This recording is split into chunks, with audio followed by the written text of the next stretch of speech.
आपण एकट्याने एका भगवंताला प्रणाम करू। भगवान बाबा हनुमान जी को प्रणाम, महान त्यागी बाबा जुगदेव जी को प्रणाम। परमात्मा परमपूज्य परमात्मा एक सेवक मंडळ डिंकी नागपूरच्या वतीने व महात्यागी बाबा जुगदेवच्या आदेशाप्रमाणे श्री या गावात सार्वजनिक हवन कार्य पार पाडून या ठिकाणी एका भगवंताची चर्चा बैठक सुरू आहे। यात भगवान बाबा हनुमानजी उपस्थित आहेत, यांना माझा प्रणाम। महान त्यागी बाबा जुमदेवजी उपस्थित आहेत, यांना माझा प्रणाम। आई वाराणसी उपस्थित आहेत, यांना माझा प्रणाम। आजच्या या कार्यक्रमाचे अध्यक्ष मान्य श्री मणिरामजी बडवाईक नागपूर या ठिकाणी उपस्थित आहेत, यांना माझा नमस्कार। या ठिकाणी या कार्यक्रमाचे उद्घाटक बावनकुळेजी यांना माझा नमस्कार। या ठिकाणी माझे मार्गदर्शक सेवक, संपूर्ण सेवकाचे नाव तर मला लक्षात नाही, पण तरी पण या ठिकाणी संपूर्ण मंच सेवक सेविका बाळगोपाल सर्वांना माझा नमस्कार। आपल्या सर्वांचे सद्गुरू महान त्यागी बाबा जुमदेवजी यांनी एका भगवंताची प्राप्ती करून आपलं कुटुंब सुखी केलं, परिवार सुखी केलं आणि बाबा थोडेसे थांबले।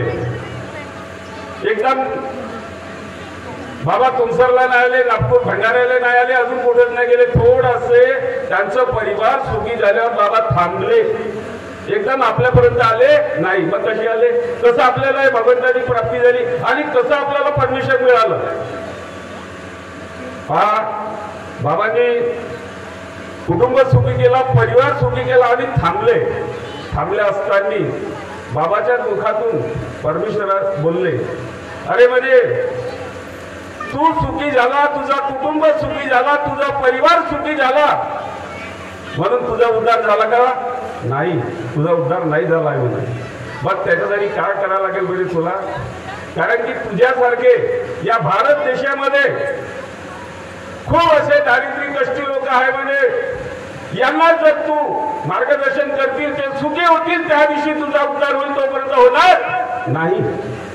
आणि ते तुम्हाला फुकटात करायचं, निष्काम सेवा करायची आहे, हे परमेश्वराचे शब्द बाबांनी ऐकले।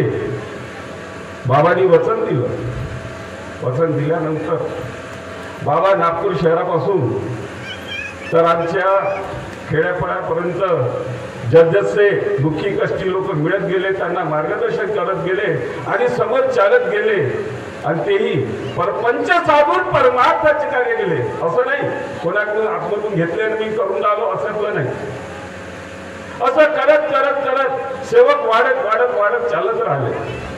व त्यानंतर आज लाखोचे सेवक आपल्याला दिसत आहे। सन 1989 ची गोष्ट आहे सर,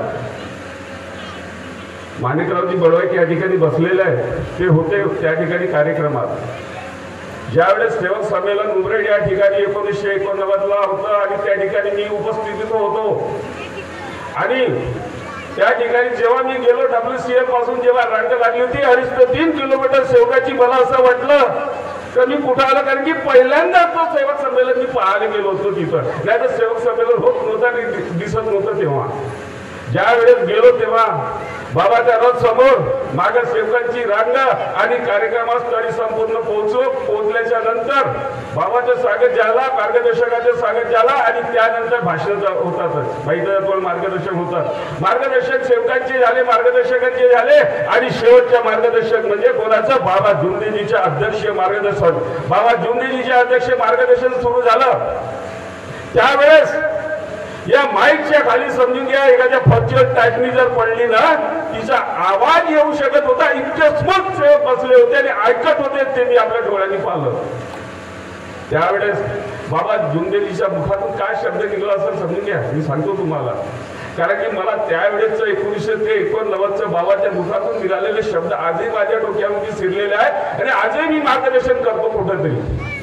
त्यावेळेस बाबा जुमदेवजीने काम केलं माहितीये का, अरे म्हणे नागपूर जिल्हा नाही म्हणे,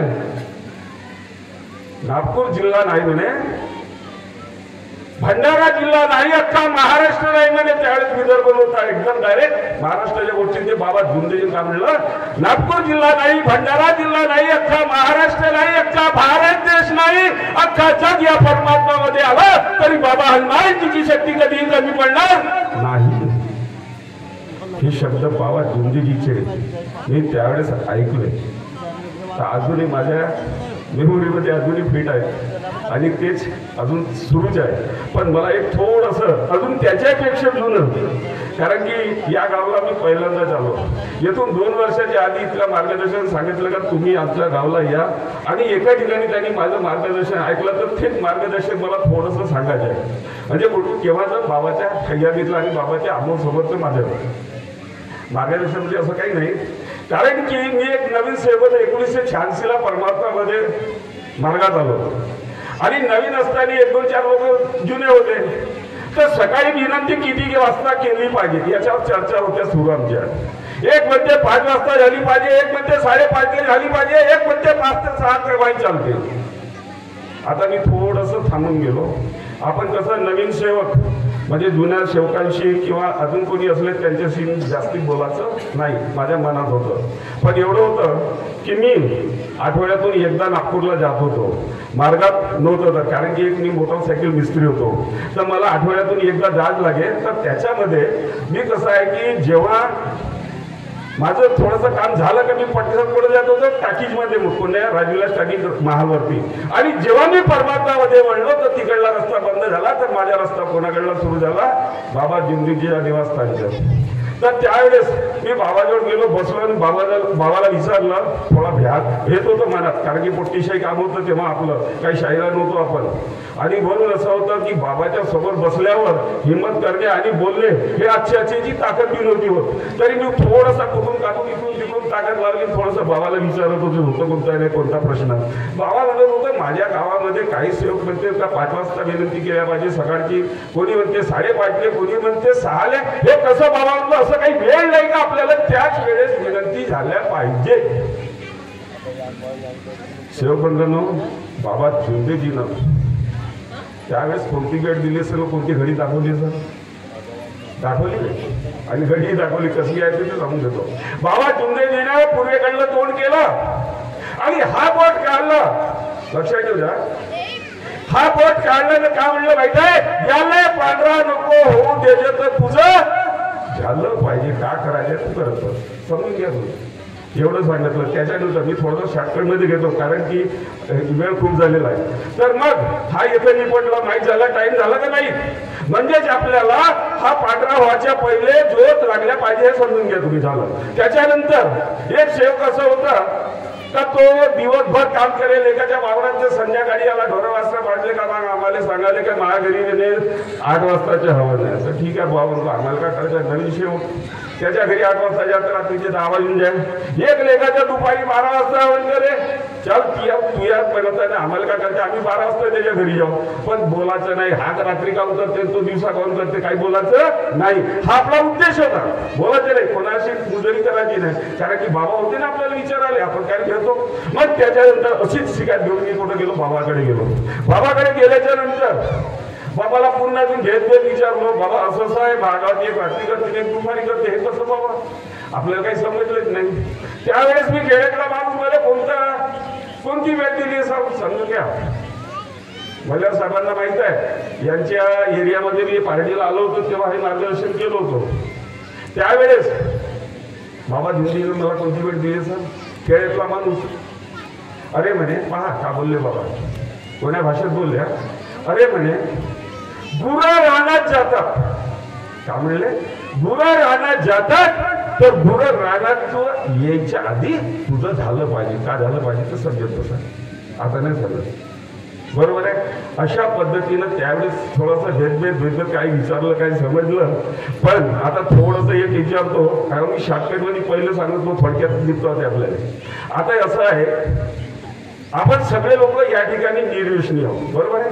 कारण की मला नाही का ते जमत नाही, तो विषय माझा राहिलाच पाहिजे कुठं नाही कुठं पडता. कारण की जमानात थोडासा आऊट झाला आहे आणि त्याच्यातून आपले परमात्माचे सेवकही नाही का हे काही करतात तर त्याचं आमच्यावर एक भोगतनामा म्हणजे आम्हाला बोलतात. भोगतनामा दुसरं नाही म्हणजे हे बाकीचे अनेकवाले टचिंग करतात आम्हाला. म्हणजे कसं की पहा, आज आपण निर्व्यसनी आहोत हे मान्य करतो, पण रोज सायकलच्या प्रार्थनेमध्ये विनंती करतो त्याच्यामध्ये आहे की मानवी जीवन खाली येणारे कोणतेही वाईट व्यसन बंद करणे, बरोबर आहे. मला हे सांगा, तुम्ही संपूर्ण वाईट व्यसन बंद केल्या का? दारू सोडली म्हणजे झालं का?